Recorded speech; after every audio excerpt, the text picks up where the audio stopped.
you had mentioned, real quick before I take this call, you had mentioned about before or a time period when human beings were on this planet. And I had Michael Cremo on, and he's actually presented evidence that human beings have been on this planet for hundreds of thousands of years and possibly even millions of years. So it seems, I don't know what type of human being now. I mean, maybe no intelligence at all, I don't know. But they've been here for a long time. And you can comment on that if you like. But I do want to bring Papa Bear on with us here. Papa Bear, welcome to Late Night in the Midlands. Gentlemen, how are you? Great, how are you? Oh, my goodness. Papa Bear, welcome. It's been a long time since I've heard your voice. Oh, my goodness. Michael, it's good to talk to you guys. There is so much going on out there. It's just unbelievable. I can't believe it. Yeah, I mean, it's being speeded up in its own time. It's like, whoa, where did this roller coaster ride come from? Well, it's like all at once, you know? I mean, all the indications are there that we're in a polar shift. It's all happening. Yes. Okay. Yes.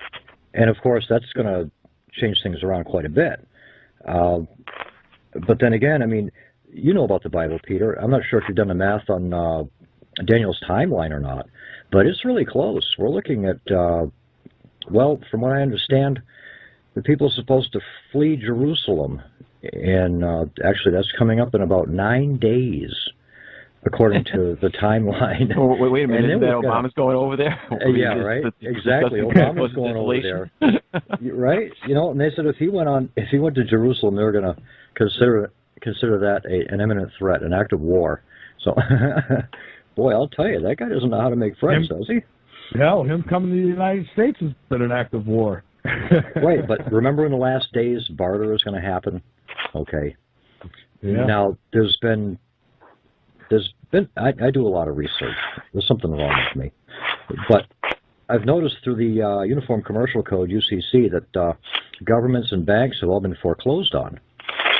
And this is part of the reason why the Vatican stopped taking credit cards. They went to cash only. Now, some people say it was because of the money laundering laws or whatever, but I think this has, you know, what happened here has a lot to do with it. It's an excellent chance. I'm sorry? There is an excellent chance. You know, there's something, and I brought this up at the beginning of the show about Adnan Salki, Sakli rather, sorry. He's called for an accounting from everybody. Time to settle up. Oh, wait a minute. Now, if the I got to look this up here. I think it's the right name of the bank, but if the bank that keeps track of everything that's going on here, monetarily wise, turns around and says, "Okay, you guys need to balance your books and let's see who's got what," you know, it's like last call time here at the poker table. It's time to count your chips, and that seems to be what's going on now. He says, and that he's got the authority to do this. That if it's not done by a certain period of time, which I forget exactly what it is, that those countries' currencies would not be allowed to be used. They will become null and void as legitimate currency. So essentially, by one man's say-so, all of a sudden your country's currency can become unacceptable on the exchange and not usable. And guess what? You've just put in a hook for a one-world currency. Now, well, it's going to be a one-world currency. The thing is, plus, absolutely. With plus, there is a really strong theory that just as in the movie Deep Impact, where the president says they've been spending too much money and they can't cover it anymore, that all of these underground bases and the food storage places and all the storing of everything, I'm sure including gold, and those. You know, they're holding it off. They're pushing the bubble as long as they can until the event happens. Yeah, and then if you want to eat, you're going to have to get the chip. Well, it might go further than that, Michael. You know, here's the thing: if we get and there's no reason to say no, it's impossible, it'll never happen. No, wait a minute. This stuff is real, folks. It's been talked about in the prophecies. It's been recorded in history. It's a cycle of the universe. It's just that we're in the wrong place at the wrong time as far as crossing the Great Rift and having Nibiru and its friends come through, which is essentially the Hopi prophecy of the blue and the red Kachina. If Nibiru is the red Kachina, then it's very possible that Comet Ison, which we're going to see in November, is the blue Kachina. But here's the thing. you've got 80% of the population of the Earth, 80%, which live within 90 miles of the coast. Yes. And it doesn't matter which coast you're on. So guess what? If we don't say anything to the people, and we want to reduce the Earth's population anyway, here's a chance that 80% of the people are going to get caught at the coast somehow, and we can get most of them. Here is where the Georgia Guidestones fall right into place. What's 80% of 7+ billion? What's that? 560 billion. I mean, come on. There's going to be a small amount left behind. That's okay, but it's only going to be the pure at heart, because I mean, if anybody knows anything about quantum energy, and it's that small amount of survivors. That is what the powers that be here in the United States are preparing to deal with. That's why. I wish them well with that. Yeah, me too. Exactly, because when everything falls apart, you will not be able to go to your gun store to buy ammunition. Everything you have will be running out. That's why they're going to be the ones in charge. Exactly, and that's why the FEMA camps are there, because they're going to have to deal with the survivors. Well, they're going to have to deal with a lot more than that, because, you see, essentially we get blasted back to the Stone Age, and it happens in an instant. Yeah. It's not going to take very long for this to go on, and then it's going to be rebuilding after that. Now, what falls out from all of this? And I don't, I'm not going to say that the waves that are coming in are going to be 7,000 feet high or 700 feet high or 70 feet high.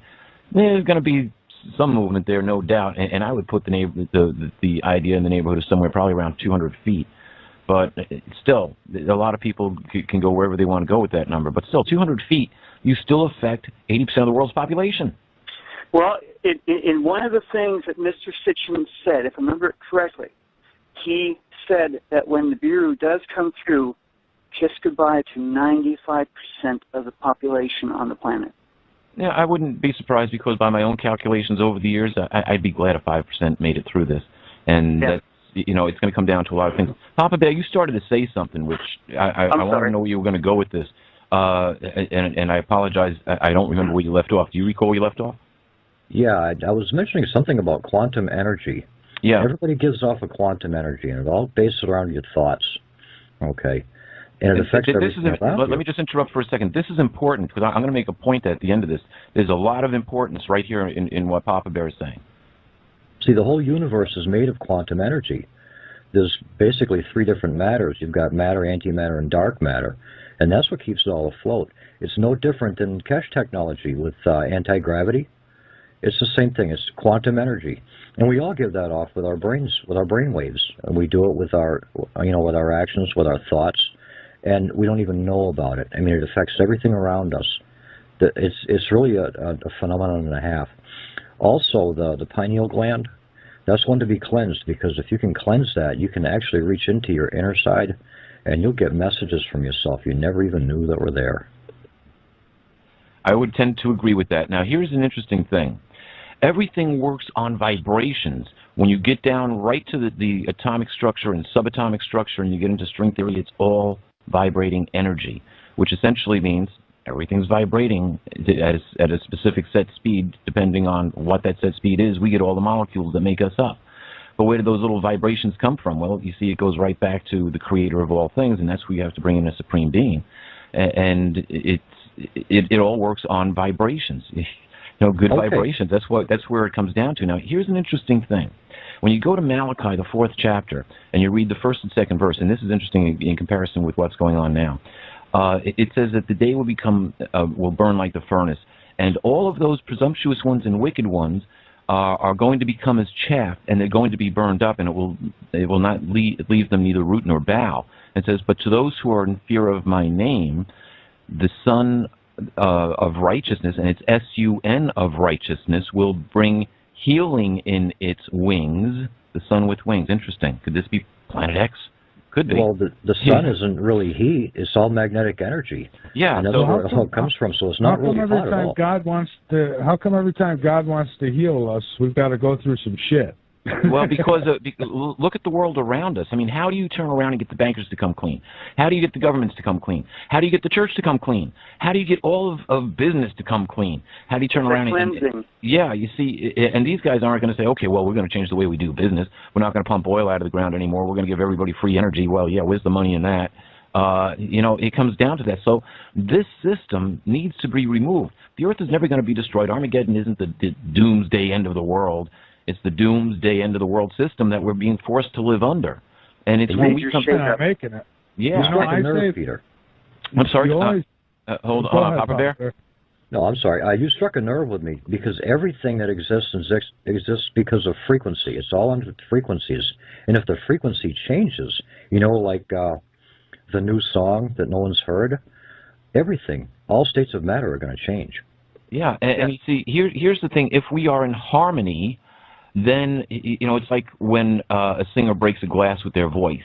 That glass hits a point of disharmonics, and all of a sudden it goes boink, and it's broken.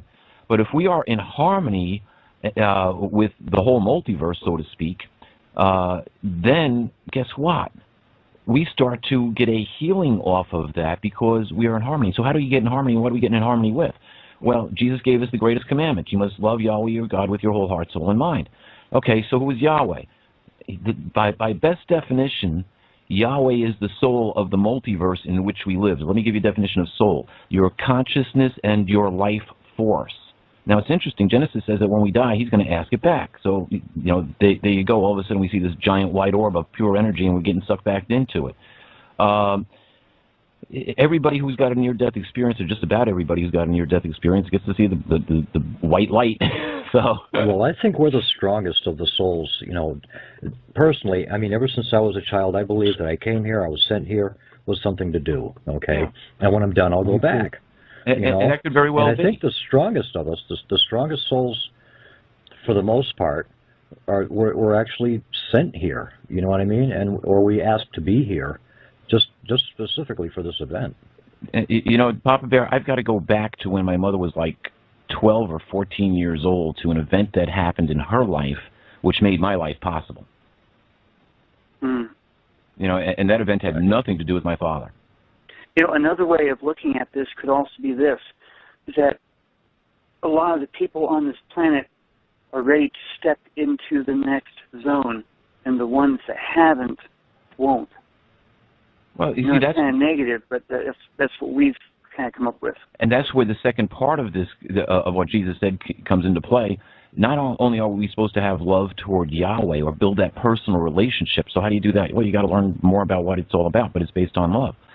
But Jesus said we must love our neighbors as we do ourselves. That doesn't mean getting ready to put a bullet in your neighbor's head because he's hungry.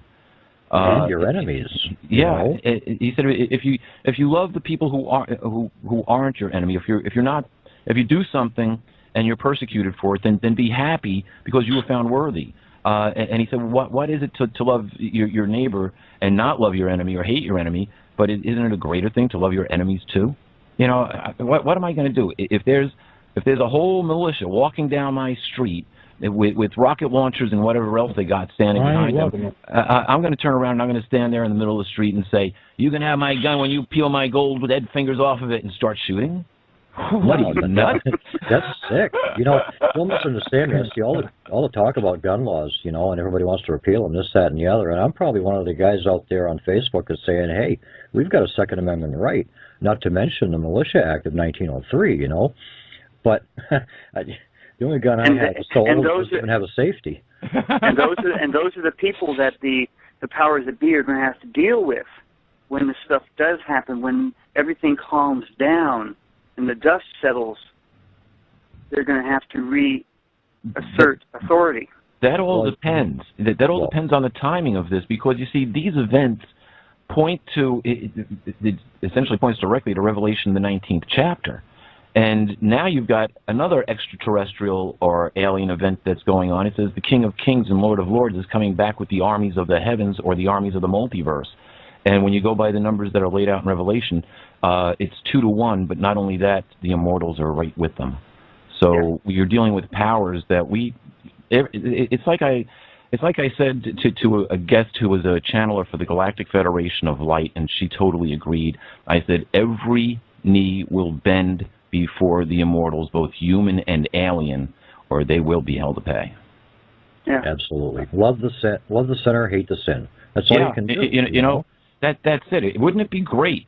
And you know, I would have to go back and look for it because it's not really a direct part of prophecy, but it does say that the nations are given the chance to sue for peace. They can turn around and they can say, okay, we're not going to do business this way anymore. We're going to start taking care of the people. We're going to start, we're going to put down our arms, and we're going to really do what the United Nations says: beat your swords into plowshares, which they stole from the Bible and totally discredit. Yeah. But you know, here's a point where if the nations wanted to, they could turn around and stop the military spending, put that money into land reclamation, and start doing things for the people. The companies can turn around and say, yep, we made plenty of profits, we had a good run, it's time for free energy. But to get to this point, these guys aren't going to want to give up their bonuses and their multi-million-dollar salaries. And they're the ones that are calling the shots. So what do you have to do? Well, I mean, regular business. The way we screwed up the earth. We outnumber them. We've allowed this to happen. Well, it's not that we allowed it to happen. It was perpetrated upon us. There's a difference. You know, how many of us have time to tune into CNN and hear what laws they're presenting on the floor? Well, yeah, but, you know, unless you know those laws, how could you ever have a say in what they're passing? You see, so they're passing laws that we don't even have a clue about and are totally at the result of. Very few laws by the people ever make it. That's what they do. Yeah, they do. Look at Obama. He signed the NDAA on New Year's Eve while everybody was out dancing. That's how they work. But they left out the amendment that was supposed to be put in. It was voted in. They just stripped it right out of it. Why do you think the states are now doing their own thing? Yeah, exactly. Please do not forget the chemtrails that have been blown in our skies since at least 2007. Well, here again, another piece of biblical prophecy. Yeah. I have copies of a 2007 lab report from samples from Italy and from Texas. And you find nanotechnology? Nanotechnology. Nasty stuff, nasty images. Ever hear of something called Morgellons? Morgellons disease, yep, and everybody seems to have it. Well, I think that was in the stuff. The biggest danger I think we're facing right now, today, is I think the geoengineering.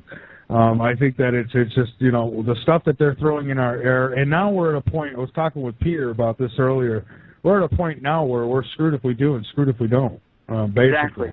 Well, we've destroyed all the life there is in the Pacific Ocean and in the Gulf Coast. I mean, look what we're doing. There's plastic everywhere, and these geniuses can't figure out that if you heat it to 375 degrees, you can separate the paraffin from the oil and recycle the oil? Come on, what's wrong with these guys? But the mass animal die-offs that have been happening for at least 2 years are not... species a day. Right, are not happening because of what we are doing. These are happening because of what's happening out there in space that is affecting our planet. Those mass animal die-offs go anywhere from crabs and stuff on the bottom. Down there in South America, they had the giant squid coming up in the thousands. They had birds falling from the skies all around the planet. They had cattle dying. Yeah, much of the fish is, much of the fish is because the water doesn't get warm enough for them to breed. It has to be a certain temperature, and the temperatures just aren't going right for them to breed. But not in the pollution's not helping either, the radiation. But not in the huge amounts at one time that are showing up.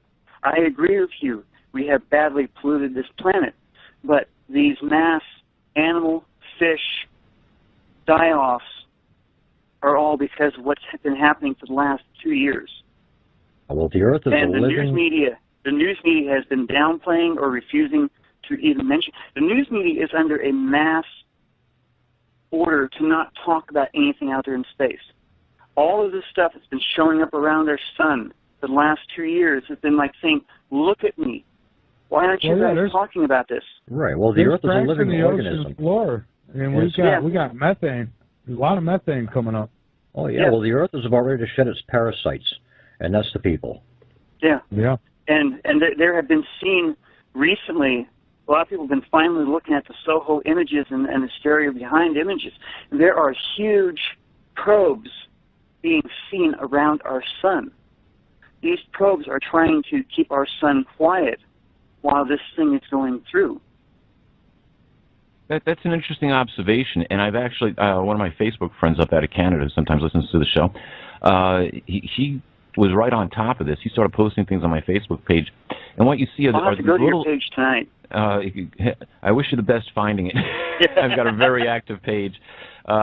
It's interesting that I get over 150 comments or different replies throughout the day from different people on stuff that gets posted onto my page. It's almost impossible to keep up with it anymore. And there's a tremendous amount of good information there.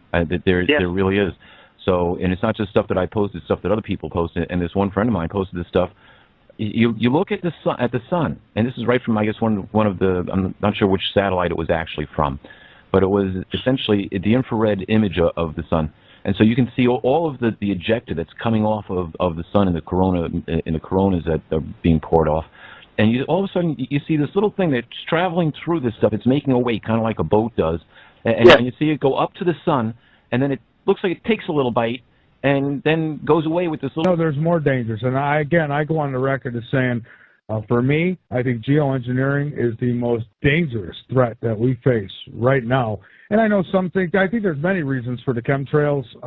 You know, some say, well, they're doing it to hide Nibiru or anything that's in space going on. And that could be some of it, but I think that's a very small equation to why they're geoengineering. I think my guest the other night made great sense when he says it's something that they started doing, it's gotten out of hand, and now they can't stop. And now he even says that storms like Sandy, you know, yes, HARP was used, but they were actually using HARP to try to slow the storm down and try to weaken it because of the damage they've caused. They don't want people to catch on. So you can look at it many ways. The fact of the matter is our skies are being sprayed for many reasons, whether it's land grabs, control of the food, depopulation, you name it. No matter what the reason is, it's damaging a lot on this planet. And, you know, then there's that. Then you've got, of course, the sinkholes and the cracks in the ocean floor with the methane gas pouring out. And then you've got, I'll think about all these nuclear facilities we have, these power plants around the globe. Imagine if the power goes out. And, you know, let's face it, eventually it's going to happen. But anyways, with me here, I have Peter Kling. We've got callers Bob from California and Papa Bear. And if you want to get in on the conversation, there's still some time for you. 347-989-1012. Press 1 so we know you want on. And you can call in using Skype, the website, www.latenightinthemidlands.com. And Peter Kling, you know, Michael, Papa Bear, and Bob, you're back. Yes, Peter. You make a good point. We're facing all of this stuff at the same time. It's like, wait a minute. It's like disaster du jour. Which one would you like today? And there's other things happening out in space that we don't even know about. No one else is talking about, because those ships that I've been telling you about that come through, they're fighting with someone up there. We posted one of the images on the thing on your website showing one of the ships opening fire on something. Yeah, okay? I've seen that. And it's straight out of Star Trek, the power these things have. And we have multiple images showing them being attacked and fighting off something. Okay? Plus, there's one other thing. A lot of people probably have seen this thing very close to our sun that's about the size of Jupiter. Okay? Every once in a while, a CME will blow over it, and you can see the outline of it. That's what I've been looking at New Meyer Station. Yes. Go ahead. That thing has been imaged since 1998. Once then, once in 2005, the third time in 2008, and recently a CME went around it, and you could see it sucking off the sun. Okay? This thing is huge. This thing has come in, raced around our sun without affecting the planets in our system. The SOHO images have caught it numerous times. We have at least 4 images showing, and we enlarged one of them to show exactly what it was. So there's someone else out there playing around. Well, I'm going to ask you a favor. Could you post those images on my Facebook page? If we're not friends yet, send a friend request, and after the show, if you're able to do it after the show, great. I will post the images. My wife has already put her email up on the talk show part. If you can send your Facebook page to that email, then we will jump on it tonight, and we'll also share them with the radio station. We've been following the emails from the station for quite some time now. I'll have to make a copy and get it to you. Yeah. But this is what's happening with this planet. There are undersea bases. There are underground bases. Eisenhower knew this way back when. He was threatened, supposedly, with a treaty that they wouldn't invade us, but they would let us have some advanced technology. In return, they started the abductions and the cattle mutations. If that is real, that's something else. Yeah, I've heard that from other people. You can understand how somebody who doesn't look into this stuff as deep as, say, we might, would listen to this and say, these guys are crazy. I mean, you can understand how people take it that way. There are underground highways that go clean across the U.S. Someone said they drive truck clean up to Lewiston, Maine, which isn't too far from me. I haven't seen when they come out or they go in, but I really haven't looked too hard. In the 60s, there were seeding storms. They did that with airplanes, and that dissipated the storm so it would do less damage. HAARP only makes it worse. I mean, it just gets worse all the time. But it was proven that seeding the storms would help them rain out faster and they do less damage when they hit the shore. So what they're doing, believe me, they're not seeding storms anymore. No. They've been preparing us, and supposedly, if any of this information is correct, we have aliens that are not on our side, and we have aliens that are on our side. And the ones that are on our side started doing a mass flyover right after Sitchin's death, October 10th, October 17th, back in 2010. Yeah, but we've had that technology for years. I mean, Iran has it now. You go to YouTube and just search UFO chases Iranian missile. It's not chasing it, it's tracking it to see what its distance is. That's Iranian technology. I have the blueprints here. I have the plans. Yeah. And there was a recent video from Japan, I couldn't find out where a huge UFO was being spotted, and the Japanese fired a huge missile at it, and the missile got about so close and just disappeared. Okay? And we still have copies of that video, because we watch the YouTube stuff really well. We have our own secret space program, believe it or not. Oh, I know we do. Oh, yeah, absolutely we do. But now, these are the bad ones. These are the bad ones who are coming through on these big ships, right? So I would ask, if they could do that, and we can't really defend ourselves against them, either God should intervene, or maybe he should send some help, maybe some Superman. Someone or something is intervening, because these ships are coming out of warp, subspace, whatever you want to call it. The images are very clear. Every once in a while, one of the two SOHO satellites is pointing in the exact right direction, and there's a huge, tremendous flash, and the thing comes flying out of it. And we have images that go up the yin-yang on these things, and they're not hoaxed. They're not photoshopped. So these ships are real. They're either coming directly here to the Earth, or they're going to their bases that used to be on Mars, which still exist. I think there is bases, on Mars and the Moon, and I think that they're probably even populated in some areas. Well, look at Revelation. If you look at what Revelation, the 12th chapter says, it's interesting. It says that war breaks out in heaven, and that the great dragon battled with Michael and his angels, and Michael and his angels battled with the great dragon, but the dragon did not prevail. And so down to the earth it was thrown, and it dragged a third of the stars with them. Now, this is a battle that takes place exactly where. We're not told. If it's in this dimension, maybe it is. If it's not, maybe it's in another dimension. But something happens, and this extraterrestrial war, which is recorded here, breaks out, and the satanic forces are thrown down to the earth. And it says, woe for the earth, because the devil has been cast down to you with great anger, knowing he's got a short amount of time. So they're in retreat. So guess what? Yeah, they're here. And then you go to the 19th chapter, and this is where it says the King of Kings is coming with the armies of the multiverse. Now let's go back almost 2,000 years ago when Jesus was ready to be impaled, and Pilate said, "Is your kingdom part of this world?" And Jesus said, "If my kingdom were part of this world, they would have my followers would have defended me that I would not be offered up." And he said, "My kingdom is no part of this world." But guess what?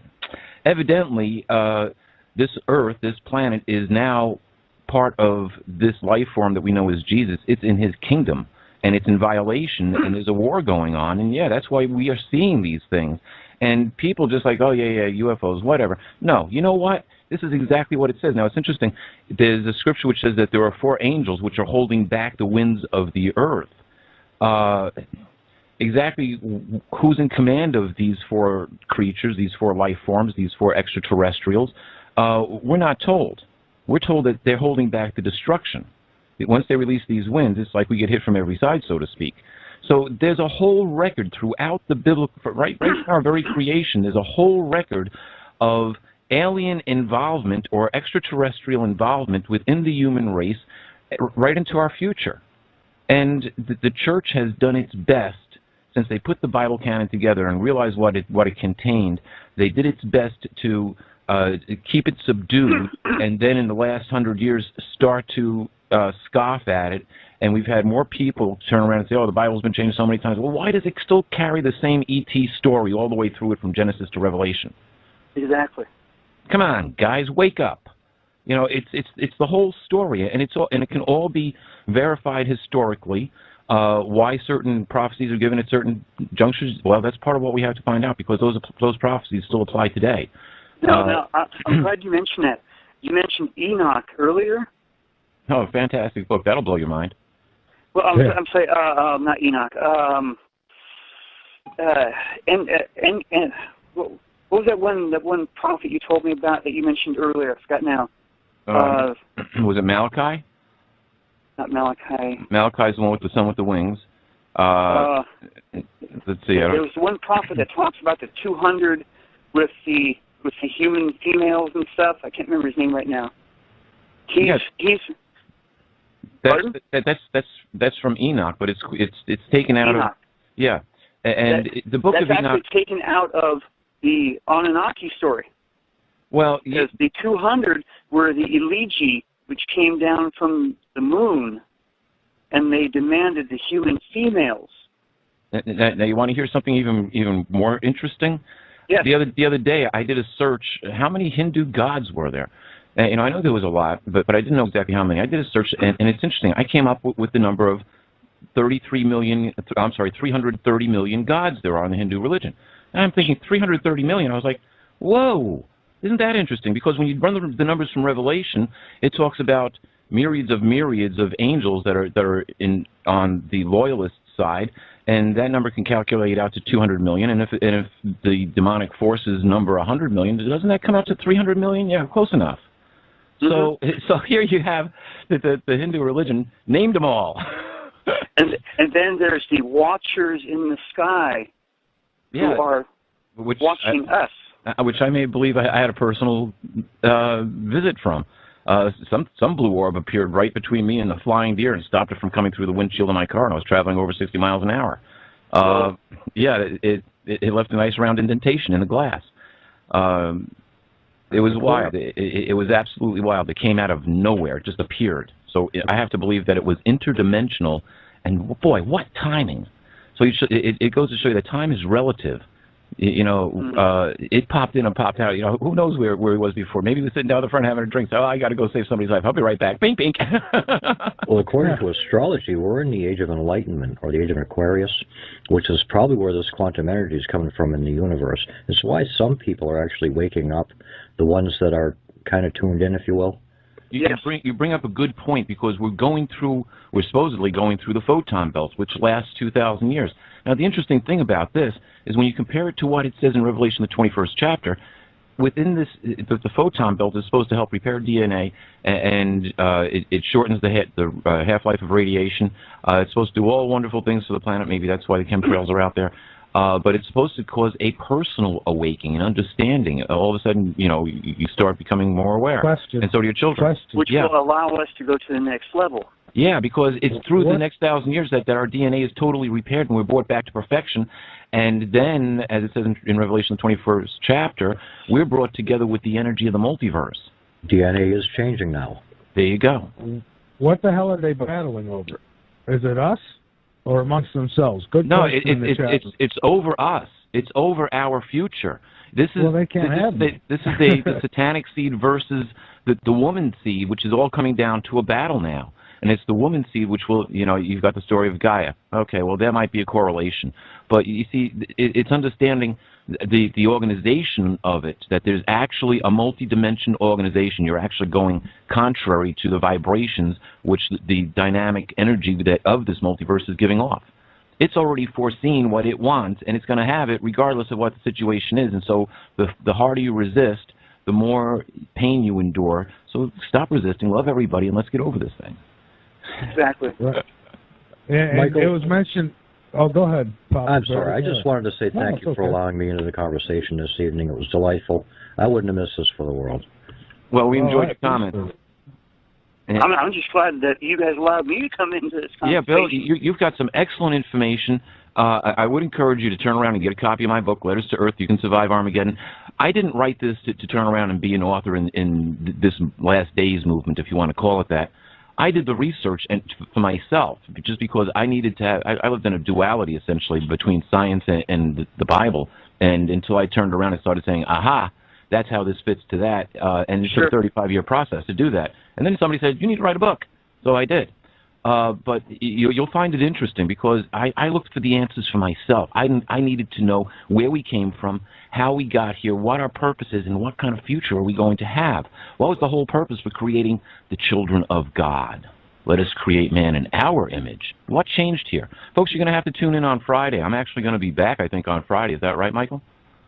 Yes, absolutely. You are going to be back. Fantastic. And we're going to actually have a treat for you on Friday. That there may be a new weekly show coming to Late Night in the Midlands. We haven't quite figured that out yet. Well, I hope it's your show, Peter. You run one heck of a show. Well, not exactly, but I think Michael and I came to a happy medium on this, so to speak. Absolutely. I'm a much better guest than I am a radio show host.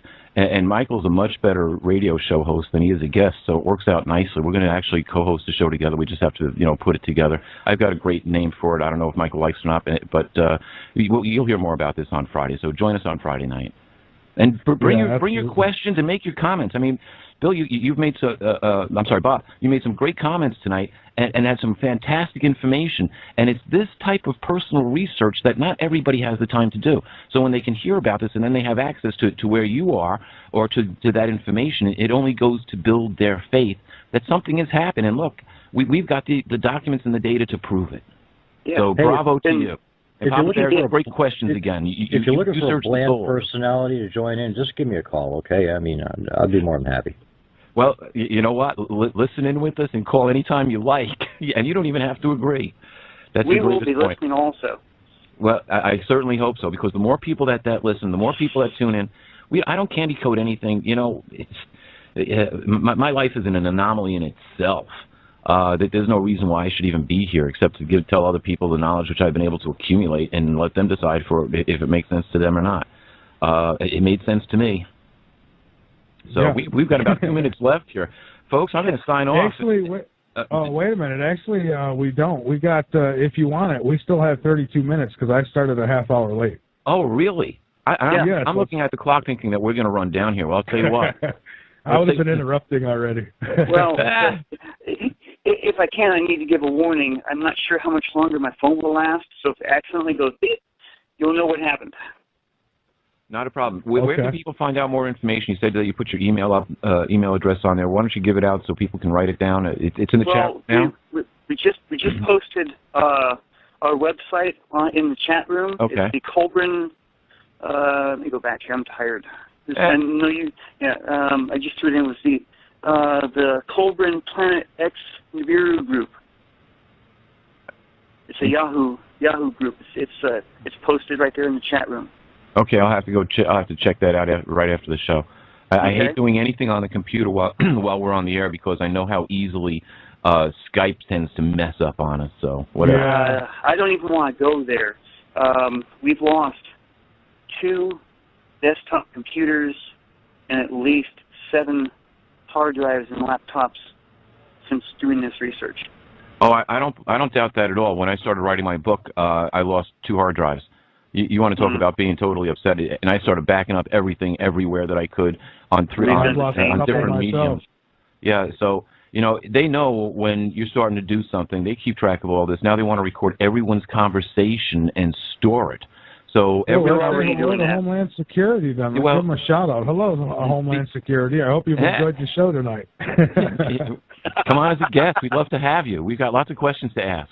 And you can give us your standard pad answers. We'll be happy with them. And the same for MI5 or MI6 and any of the other alphabet companies. That they're more than welcome to join us anytime that they want and air their opinions. Sure. I have no problem with that. What are we going to argue on? The existence of whether Nibiru is really there, and then all of a sudden they're going to turn around and say, well, we found out, blah, blah, blah. Yep, thank you very much. Have a good day. Exactly, yeah. Oh, God. Michael, why don't we take a commercial break, and because I could use one, and why don't we come back and... Yeah, we're at the top of the hour here. Yeah, we're already playing host and co-host here or something. I don't know. All right, Peter. Hang on with us. And, Bob, if your phone lasts, we'll bring we've got a show that comes out of China, 10 a.m. Eastern time that starts. Then we've got the Hurricane Hour. We've got the Jose Colazo show. We've got Paranormal Perception. We've got Mysterious Realms. So check out the radio schedule over on LateNightInTheMidlands.com. It's a tab up at the top of the website. Just click that tab, and you can see the different times and dates of the shows that we present to you here on the L&M Radio Network. And please get over to LateNightInTheMidlands.com. Become a member. Be informed. Spread our material around these shows. Go ahead and spread them wherever you like. We want to get the word out no matter what it is we're talking about. So thank you for your support. And let's get back to it here with Peter. I got to find you, Peter. We've got so many on the phone lines here tonight listening. Peter Kling, we are back. And Bob, I'm going to give you a chance to finish up here. You've got about 5 minutes, I guess. And I want to give you at least that to finish up with whatever it is you want to say. Okay, sure. Right. Am I going first, or is Peter going first? No, go ahead, Bob. I enjoy the information. I love when people come up with information that supports the exact things which we've been saying for quite some time, and you add a different dimension by bringing in what's actually being recorded in these other civilizations, especially the Egyptian civilization, because everything is so covered up there, and the Egyptians had a reputation of chiseling away what they didn't like. Once it was chiseled in stone, and all of a sudden they didn't fare well on it, or they came across something they didn't. They just wouldn't record it, chisel over it. And that was exactly what they did with the Hyksos. They tried to remove all of the history, but they left some things behind. And that guy Simca Jacobo, he actually sent me into that direction years ago with his Exodus Decoded, because I had never heard of those people. Okay, Ahmose I reunited Upper and Lower Egypt, starting the 18th Egyptian dynasty, and sometime afterwards, he had a stela made to tell the people exactly what he had ordered repaired. It's now called the Tempest Stela of Ahmose I on the internet. It goes into fairly decent detail. This had to be repaired, that was flooded out, and oh, by the way, the pyramids collapsed. This is all in Egyptian hieroglyphics. Interesting. Okay? So it's all been there. All this stuff has been up, but no one talks about it. Yeah, so this information is very, very controlled. So, if we had enough time, I'd talk about all of the Robert Schoch / Dr.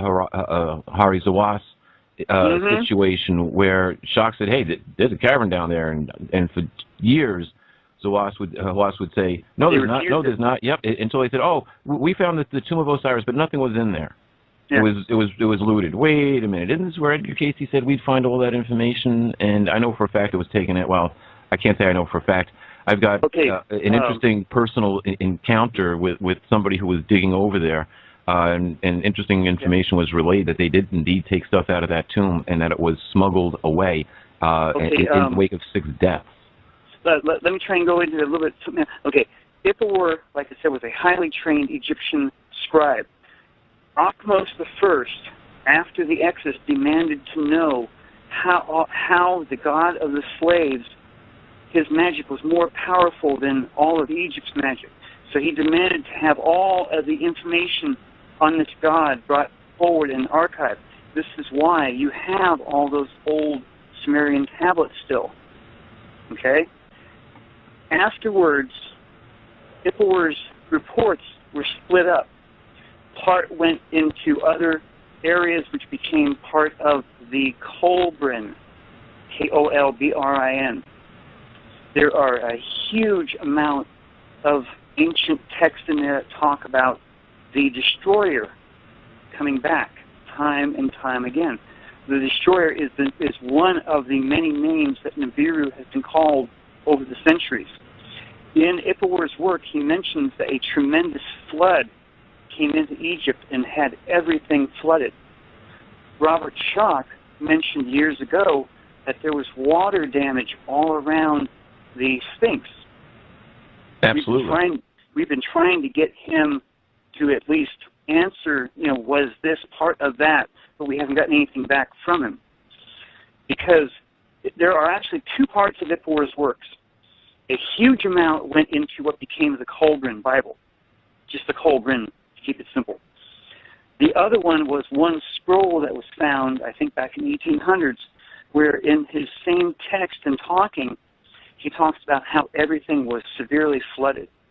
And in both parts, the part in the Kolbrin and the part in the scroll, he mentions that the fire on high, which is Nibiru, followed the evildoers and slaves out of Egypt.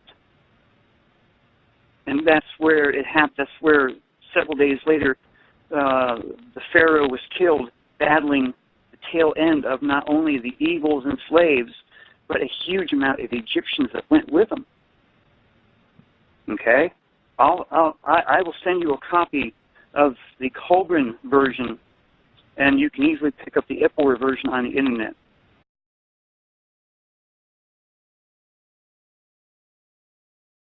We're going to take another call, and I do want to say this, Peter. You had mentioned real quick before I take this call.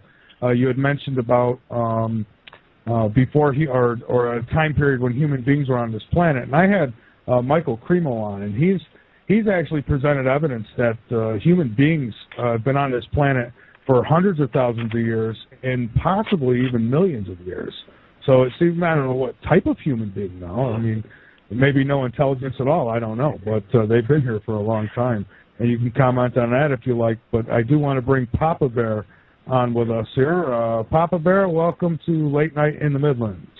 Gentlemen, how are you? Great, how are you? Oh, my goodness. Papa Bear, welcome. It's been a long time since I've heard your voice. Oh, my goodness. Michael, it's good to talk to you guys. There is so much going on out there, it's just unbelievable. I can't believe it. Yeah, I mean, it's being speeded up in its own time. It's like, whoa, where did this roller coaster ride come from? Well, it's like all at once, I mean, all the indications are there that we're in a polar shift. It's all happening. Yes. Okay. Yes. And of course, that's going to change things around quite a bit. But then again, I mean, you know about the Bible, Peter. I'm not sure if you've done the math on Daniel's timeline or not, but it's really close. We're looking at, well, from what I understand, the people are supposed to flee Jerusalem, and actually that's coming up in about 9 days, according to the timeline. Oh, wait a minute, isn't that Obama's going over there? Yeah, right, exactly. Obama's going over there. Right? And they said if he went to Jerusalem, they were going to consider that an imminent threat, an act of war. So, boy, I'll tell you, that guy doesn't know how to make friends, does he? Hell, him coming to the United States has been an act of war. Right, but remember in the last days, barter is going to happen? Okay. Yeah. Now, there's been I do a lot of research. There's something wrong with me. But I've noticed through the Uniform Commercial Code, UCC, that governments and banks have all been foreclosed on. And this is part of the reason why the Vatican stopped taking credit cards. They went to cash only. Now, some people say it was because of the money laundering laws or whatever, but I think this has, what happened here has a lot to do with it. Excellent chance. I'm sorry? There is an excellent chance. There's something, and I brought this up at the beginning of the show about Adnan Salki, Sakli rather, sorry. He's called for an accounting from everybody. Time to settle up. Oh, wait a minute. Now, if the I got to look this up here and get the right name of the bank. But if the bank that keeps track of everything that's going on here monetarily wise turns around and says, okay, you guys need to balance your books and let's see who's got what. It's like last call time here at the poker table. It's time to count your chips.